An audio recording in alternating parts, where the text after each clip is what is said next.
नमस्कार, clean news Jharkhand में आप सभी श्रोतागण का स्वागत है। झारखंड में स्थानीय नीति का मुद्दा फिर गरमाया।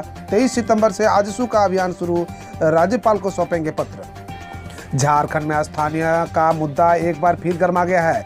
इस बार आजसू स्थानीय नीति को जल्द लागू करने की मांग राज्य सरकार से की है। इस मुद्दे पर आजसू सुप्रीमो सुदेश महतो ने कहा है कि राज्य सरकार भ्रम न फैलाए, राज्य सरकार खतियान आधारित स्थानीय नीति को जल्द लागू करे। ऑक्टोपस अभियान के दौरान लातेहार के बूढ़ा पहाड़ में पुलिस नक्सली मुठभेड़, सर्च ऑपरेशन जारी। लातेहार के बूढ़ा पहाड़ पर ऑक्टोपस अभियान के दौरान नावाटोरी जंगल में पुलिस व नक्सलियों के बीच मुठभेड़ हुई। मुठभेड़ मंगलवार की सुबह 10 बजे से 11 बजे के बीच हुई। इस मुठभेड़ में दोनों तरह से काफ़ी गोली ली। बूढ़ा पहाड़ पर हुए मुठभेड़ की गोली की आवाज़ बूढ़ा पहाड़ से सटे तिसिया और कुजस रूम गांव तक सुनाई पड़ी। पुलिस को भारी पड़ता देख नक्सली जंगल की ओर निकल गए। मुठभेड़ के बाद पुलिस ने सर्च अभियान चलाया। झारखंड खेल नीति 2022 से खिलाड़ियों व कोच को मिलेगी सौगात, जानिए कैसे मिलेगा लाभ। मुख्यमंत्री हेमंत सोरेन झारखंड सरकार की नई खेल नीति का मंगलवार को विमोचन करेंगे। झारखंड खेल नीति 2022 में खेल एवं खिलाड़ियों को बेहतर प्रशिक्षण देकर राष्ट्रीय और अंतर्राष्ट्रीय स्तर से भाग लेने के अनुरूप तैयार करने के लिए प्रावधान किया गया है। नीति राज्य के प्रतिभाशाली खिलाड़ियों को चयनित खेल विद्या में राष्ट्रीय एवं अंतर्राष्ट्रीय स्तर पर पहुंचाने का मार्ग प्रशस्त करेगी। प्रतिभा की पहचान कर उनको प्रशिक्षण दे चैंपियन बनाने की दिशा में कार्य करेगी। पंचायत से राज्य स्तर तक हर उम्र के नागरिकों के लिए खेल व शारीरिक गतिविधियों के लिए वातावरण तैयार होगा। नीति में देश व पारंपरिक खेलों को प्रोत्साहन देने, खेल पर्यटन को बढ़ावा देने और दिव्यांग खिलाड़ियों को भी समान अवसर प्रदान करने के लिए प्रावधान किया गया है। लातेहार में आधार कार्ड बनाने के नाम पर हो रही अवैध वसूली, जानिए कैसे हुआ मामले का खुलासा। प्रखंड परिसर स्थित विकास एवं कौशल भवन में निःशुल्क आधार कार्ड बनाने के नाम पर मनमानी रुपये वसूलने का आरोप लगाया गया। इस संबंध में भुक्तभोगी सकेंद्र प्रजापति ने वीडियो समेत लातेहार उपायुक्त का ध्यान आकर्षित करते हुए आधार केंद्र संचालन राहुल कुमार पर उचित कार्रवाई करने की मांग की। साहिबगंज में शराब दुकानदार कर रहे मनमानी, निर्धारित दर से अधिक हो रही है वसूली। साहिबगंज शहर में इन दिनों शराब की दुकान पर ग्राहकों से मनमाना रकम लेने की बात सामने आई है। लोगों की माने तो शहर में शराब की दुकानें बेशक सरकारी है, पर मनमाना रकम दुकानदार अपने हिसाब से लगाते हैं। किसी भी ब्रांड के शराब की छोटी बोतल यानी कि क्वार्टर पर 10 रुपये ज़्यादा, हाफ पर 20 रुपये अधिक, फुल बोतल 40 रुपये, बियर बोतल पर भी 10 रुपये अधिक ग्राहकों से सरेआम वसूला जा रहा है। अगर कोई ग्राहक दुकानदार से इस बात का विरोध करता है तो उसे उलझे शब्दों में कहा जाता है कि लेना है तो लो, वरना जाओ। पिछली सरकारों की गलतियों की करेंगे ठीक, 15 संगठनों के प्रतिनिधियों से मिल बोले सीएम हेमंत सोरेन। मुख्यमंत्री सोरेन ने कहा कि पूर्व की सरकार द्वारा फैलाए गए मकड़ा जाल को हम एक एक कर ठीक कर सभी वर्गों को उनका हक अधिकार देने का काम कर रहे हैं। ये जनता की सरकार है, जनता के लिए काम कर रही है। कुछ कारणों या फिर पिछली सरकारों की गलतियों के कारण आपकी मांगें पूरी नहीं हो पाई, इसे हमारी सरकार पूरा करेगी। सीएम आवास में सोमवार को 15 संगठनों के प्रतिनिधियों से सीएम से मुलाकात की।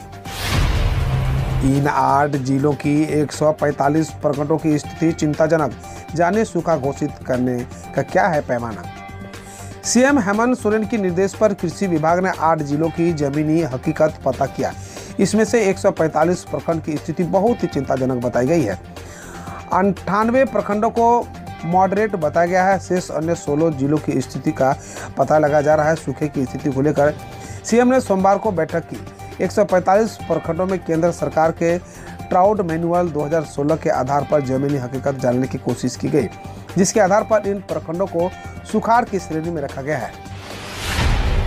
झारखंड में स्क्रैपिंग पॉलिसी लागू, वाहनों को स्क्रैप कराने पर 25% तक मोटर वाहन टैक्स छूट। झारखंड सरकार ने स्क्रैप पॉलिसी 2022 को लागू कर दिया है। पुराने वाहनों की स्क्रैपिंग कराने पर नए वाहन के निबंधन के समय टैक्स में छूट दी जाएगी। इसके तहत झारखंड मोटर वाहन करारोपण अधिनियम 2001 के अंतर्गत लागू मोटर यानों को पथ पर भुगतान में रियायत दी जाएगी। इसके अंतर्गत यदि वाहन निक्षेप प्रमाण पत्र सर्टिफिकेट ऑफ डिपॉजिट प्रस्तुत करने के लिए अधिकृत रजिस्टर वाहन इंस्पेक्टिंग फैसिलिटी की स्वीकृति किया जाता है तो नए वाहन के निबंधन के समय यान का स्क्रैपिंग प्रमाण पत्र प्रस्तुत करने पर गैर परिवहन वाहन के मामले में वर्तमान कर में 25% रियायत मोटर वाहन कर में प्रदान किया जाएगा। इसका उपयोग रजिस्ट्रेशन की तिथि से 15 वर्ष के तय किया जा सकेगा। वहीं परिवहन वाहन के मामले में वर्तमान कर का 15% छूट रियायत मोटर वाहन के प्रदान में किया जाएगा। समंदर के डिप्रेशन के चलते झारखंड में 2 दिन और होगी बारिश। पूर्वी सिंहभूम में सामान्य से अधिक बारिश, जाने कैसा रहेगा मौसम। झारखंड में समंदर के डिप्रेशन का असर अभी 2 दिन तक और रहेगा। मौसम विभाग का कहना है कि ओडिशा के तट पर बने कम दबाव के क्षेत्र के चलते लगातार बारिश हो रही है।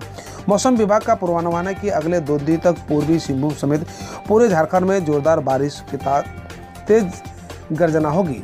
14 सितंबर को भी मूसलाधार बारिश होने का अनुमान है।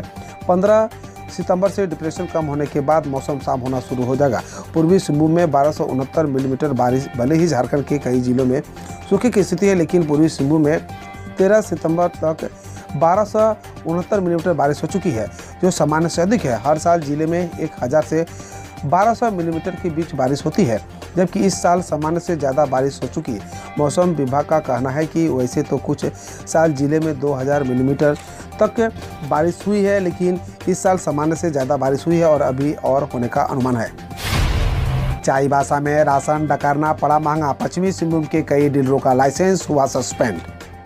झारखंड के पश्चिमी सिंहभूम के उपायुक्त अनंत मित्तल के निर्देशानुसार खाद्यान्न वितरण में अनियमितता को दृष्टिगत रखते हुए जिला आपूर्ति पदाधिकारी अमित प्रकाश के द्वारा जानकारी दी गई कि राष्ट्रीय खाद्य सुरक्षा अधिनियम की अवहेलना एवं अनुज्ञप्ति शर्तों का उल्लंघन के आलोक में प्रखंड आपूर्ति पदाधिकारी टोंटो के माध्यम से संसूचित जन वितरण प्रणाली दुकानदार संग्राम लागूरी अनुज्ञप्ति संख्या 5/88 के द्वारा माह जनवरी, फरवरी, अप्रैल, मई व जून 2022 का राशन वितरण नहीं करने संबंधी शिकायतों के स्थलीय जांच के क्रम में सही पाया गया, जिसके आलोक में आवश्यक कार्रवाई सुनिश्चित करते हुए अनुज्ञप्ति संख्या 5/88 को निलंबित कर संबंध समस्त कार्डधारियों को समीपवर्ती भोलानाथ बांड्रा की जन वितरण प्रणाली दुकान के साथ संबंध किया गया।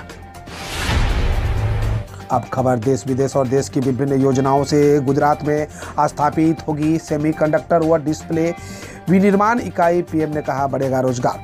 गुजरात के मुख्यमंत्री भूपेंद्र पटेल ने मंगलवार को बताया कि वेदांता व फॉक्सकॉन ग्रुप में सेमीकंडक्टर व डिस्प्ले विनिर्माण इकाई स्थापित करने के लिए राज्य सरकार के साथ MOU साइन किया है। इस पर प्रधानमंत्री नरेंद्र मोदी ने कहा कि 1,54,000 करोड़ का यह निवेश अर्थव्यवस्था की प्रगति व नौकरियां बढ़ाने में मददगार होगा। इससे हमारे MSME उद्योगों को भी मदद मिलेगी। उत्तराखंड के CM ने कहे मदरसों को लेकर तमाम तरह की बातें आ रही है, इसलिए सर्वे होना जरूरी। उत्तराखंड के मुख्यमंत्री पुष्कर सिंह धामी ने राज्य के उत्तर प्रदेश की तरह मदरसों का सर्वे कराने की प्लानिंग है। सवाल पर मंगलवार को कहा कि बहुत सारी जगहों पर मदरसों को लेकर तमाम तरह की बातें आ रही है, इसलिए एक बार उनका सर्वे होना बहुत जरूरी है। दरअसल उत्तर प्रदेश सरकार ने हाल ही में मदरसों का सर्वे कराने के आदेश दिए थे। तटीय नियमों के उल्लंघन को लेकर केरल में ध्वस्त किया जाएगा 200 करोड़ का 7 स्टार रिजॉर्ट। केरल के अल्लापुझा के वेम्बनाड झील के पास एक द्वीप पर स्थित 200 करोड़ के 7 स्टार रिजॉर्ट कैपिको रिजॉर्ट को तटीय विनिमय क्षेत्र के नियमों का उल्लंघन को लेकर ध्वस्त किया जाएगा। हाल ही में सरकार ने कैपिको रिजॉर्ट से जमीन का एक हिस्सा वापस लिया था। सुप्रीम कोर्ट ने 2020 में इसे ध्वस्त करने का आदेश दिया है। यात्रा के आह्वान के बीच बंगाल में बीजेपी वर्कर्स व पुलिस में झड़प। पुलिस ने दागे आंसू गैस के गोले।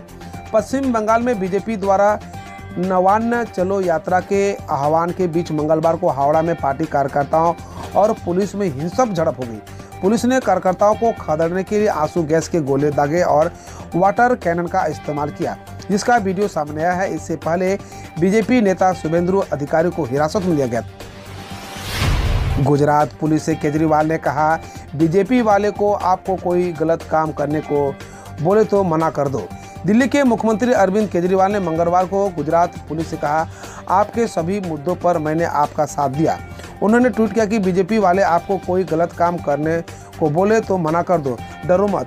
इससे पहले केजरीवाल की ऑटो रिक्शा चालक के घर जाते समय पुलिस से बहस हुई थी और गुजरात पुलिस ने आप कार्यालय पर छापेमारी की थी। असम सीएम बोले, 6 वर्षों में उग्रवादी संगठनों से जुड़े 1561 युवा करीब 8000 ने किया सरेंडर। असम के मुख्यमंत्री हिमंत बिस्वा शर्मा ने विधानसभा में बताया कि 2016 से अब तक राज्य के कुल 1561 युवा उल्फा समेत 5 उग्रवादी संगठनों से जुड़े। उन्होंने बताया कि इस दौरान 23 अलग अलग उग्रवादी संगठनों के कुल 7935 कैडर ने आत्मसमर्पण कर दिया है। बकौल शर्मा, आत्मसमर्पण करने वालों में उल्फा के 105 कैडर भी शामिल हैं। अपने बयान पर कायम हूँ, खुद को चोरों का सरदार कहने पर बिहार के कृषि मंत्री सुधाकर सिंह ने खुद को चोरों का सरदार बताने वाले अपने बयान पर कहा कि मैं अपने बयान पर कायम हूँ, इसमें कोई संशोधन नहीं कर रहा हूँ। बकौल मंत्री, जनता ने मुझे चुना है, इसके लिए संघर्ष करता रहूँगा। एक वीडियो में मंत्री ने कहा था कि हमारे विभाग में कोई ऐसा अंग नहीं जो चोरी नहीं करता। आग लगने से तेलंगाना में 8 लोगों की मौत के बाद बिल्डिंग व लॉज के मालिक पर केस हुआ दर्ज। हैदराबाद के उत्तरी इलाके के डीसीपी चंदना दीप्ति ने बताया कि सोमवार रात सिकंदराबाद स्थित एक होटल में आग लगने से 8 लोगों की मौत के बाद बिल्डिंग व लॉज के मालिक पर केस दर्ज कर दिया गया है। बकौल दीप्ति, इलेक्ट्रिक के स्कूटर शोरूम के मालिक व लॉज के मैनेजर के खिलाफ भी प्राथमिकी दर्ज की गई है। सुप्रीम कोर्ट का आदेश, पाकिस्तान की जेल में 14 साल बिताने वाले जासूस को 10 लाख दे केंद्र।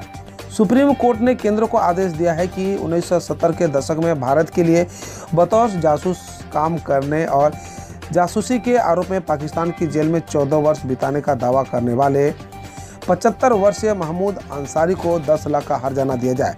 कोर्ट ने कहा कि स्पेशल एजेंट को न पहचानना किसी भी सरकार की मानक प्रक्रिया है। लखनऊ के आसमान में दिखी गुजरती हुई रहस्यमयी रोशनी, वायरल हुई तस्वीर। उत्तर प्रदेश के लखनऊ समेत कई शहरों में सोमवार देर शाम आसमान में गुजरती हुई रहस्यमयी रोशनी दिखी। स्थानीय लोगों ने इसकी तस्वीरें और वीडियो सोशल मीडिया पर शेयर किया है। ANI के मुताबिक सरकार के रक्षा सूत्र ने पुष्टि की है कि यह एक सैटेलाइट थी, जबकि एक रिपोर्ट में कहा गया है कि यह स्टारलिंक की सैटेलाइट थी।